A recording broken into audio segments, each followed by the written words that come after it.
નમસ્કાર ભક્તજનો, આપનું હૃદયપૂર્વક સ્વાગત છે। આજે આપણે વિંધ્યની તપસ્યા, ઓંકારમાં પરમેશ્વર લિંગનો પ્રાદુર્ભાવ અને એના મહિમાનું વર્ણન સાથે મળીને સાંભળીશું। આ ચેનલ પર આપ નવા હોય તો ચેનલને સર્વપ્રથમ સબસ્ક્રાઇબ જરૂર કરશો, જેથી આવા ભક્તિસભર વિડીયો આપને સત્વરે મળી શકે। ધન્યવાદ। ઋષિઓએ કહ્યું, હે મહાભાગ સુતજી, આપે પોતાના ભક્તોની રક્ષા કરનારા મહાકાલ નામના શિવલિંગની બહુ અદ્ભુત કથા સંભળાવી છે। હવે કૃપા કરીને ચોથા શિવલિંગનો પરિચય આપો। ઓંકાર તીર્થમાં સર્વપાતકહારી પરમેશ્વરનું જે જ્યોતિર્લિંગ છે એના આવિર્ભાવની કથા સંભળાવો।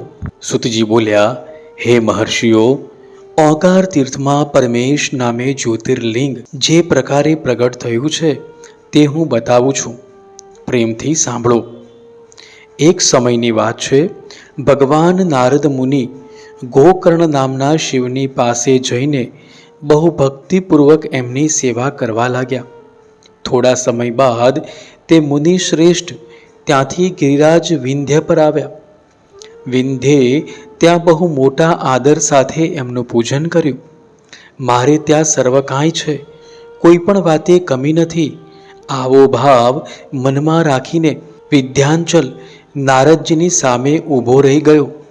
એની એ અભિમાન ભરેલી વાત સાંભળીને અહંકાર નાશક નારદ મુનિ દીર્ઘ શ્વાસ લઈને ચૂપચાપ ઊભા રહી ગયા।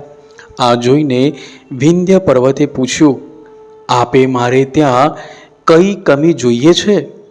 આપ આ પ્રમાણે દીર્ઘ શ્વાસ ખેંચીને ઊભા છો, તેનું કારણ શું છે? નારદજીએ કહ્યું, હે ભૈયા, તમારે ત્યાં બધું જ છે, તો પણ મેરુ પર્વત તમારાથી ઊંચો છે। એનો શિખરોનો વિભાગ દેવતાઓના લોકમાં પણ પહોંચેલો છે, પરંતુ તમારા શિખરનો ભાગ ત્યાં ક્યારેય નથી પહોંચી શક્યો। સુતજી કહે છે, આવું કહીને નારદજી ત્યાંથી જેવા આવ્યા હતા તેવી જ રીતે ચાલ્યા ગયા। પરંતુ વિંધ્ય પર્વત મારા જીવન વગેરેની ધિક્કાર છે એવું વિચારતો મનમાં ને મનમાં સંતપ્ત થઈ ઉઠ્યો। સારું, હવે હું વિશ્વનાથ ભગવાનની, શંભોની આરાધનાપૂર્વક તપસ્યા કરીશ, આવો હાર્દિક નિશ્ચય કરીને તે ભગવાન શંકરને શરણે ગયો। તદનંતર જ્યાં સાક્ષાત ઓંકારની સ્થિતિ છે ત્યાં પ્રસન્નતાપૂર્વક જઈને એણે શિવની પાર્થિવ મૂર્તિ બનાવી અને 6 માસ સુધી નિરંતર શંભુની આરાધના કરીને ધ્યાનમાં તત્પર થઈને પોતાની તપસ્યાના સ્થાનેથી હાલ્યો સુદ્ધા નહીં। વિંધ્યાચલની આવી તપસ્યા જોઈને પાર્વતીપતિ પ્રસન્ન થઈ ગયા। એમણે વિંધ્યાચલને તે સ્વરૂપ બતાવ્યું જે યોગીઓને માટે પણ દુર્લભ છે। એ પ્રસન્ન થઈને એ જ સમયે એને કહેવા લાગ્યા, હે વિંધ્ય, તમે મનોવાંછિત વરદાન માગો, હું ભક્તોને મનગમતું વરદાન આપનારો છું અને તમારી તપસ્યાથી પ્રસન્ન છું। વિંધ્ય બોલ્યો, હે દેવેશ્વર શંભો, આપ તો સદાય ભક્ત વત્સલ છો જ। જો આપ મારા પર પ્રસન્ન થયા છો તો મને તે અભીષ્ટ બુદ્ધિ પ્રદાન કરો જે પોતાના કાર્યને સિદ્ધ કરનારી હોય। ભગવાન શંભુએ એને એ ઉત્તમ વરદાન આપી દીધું અને કહેવા લાગ્યા, હે પર્વતરાજ વિંધ્ય, તમે જેવું ચાહો તેવું કરો। આ સમયે દેવતા તથા નિર્મળ અંતઃકરણવાળા ઋષિ ત્યાં આવ્યા અને શંકરજીની પૂજા કરીને બોલ્યા, હે પ્રભો, આપ અહીં સ્થિર રૂપે નિવાસ કરો। દેવતાઓની આ વાત સાંભળીને પરમેશ્વર શિવ પ્રસન્ન થઈ ગયા અને લોકોને સુખ આપવા માટે એમણે સહર્ષ એવું જ કર્યું। ત્યાં જે એક ઓંકાર લિંગ હતું તે 2 સ્વરૂપોમાં વિભક્ત થઈ ગયું। પ્રણવમાં જે સદાશિવ હતા તે ઓંકાર નામથી વિખ્યાત થયા અને પાર્થિવ મૂર્તિમાં જે જ્યોતિ પ્રતિષ્ઠિત થઈ એનું નામ પરમેશ્વર થયું। પરમેશ્વરને જ અમલેશ્વર કહે છે। આ રીતે ઓંકાર અને પરમેશ્વર એ બંને શિવલિંગ મનોવાંછિત ફળ પ્રદાન કરનારા છે।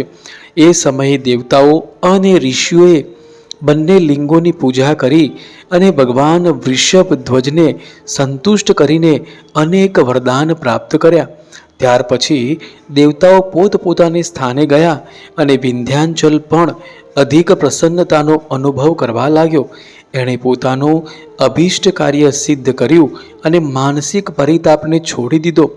જે પુરુષ આ રીતે ભગવાન શંકરનું પૂજન કરે છે તે માતાના ગર્ભમાં ફરી આવતો નથી અને પોતાના મનોવાંછિત ફળ પ્રાપ્ત કરી લે છે. સુતજી કહે છે, હે મહર્ષિઓ, ઓંકારમાં જે જ્યોતિર્લિંગ પ્રગટ થયું અને એની આરાધનાથી જે ફળ મળે છે એ બધું અહીં તમને બતાવી દીધું. એ પછી હું ઉત્તમ કેદાર નામના જ્યોતિર્લિંગનું વર્ણન કરીશ. અધ્યાય 18.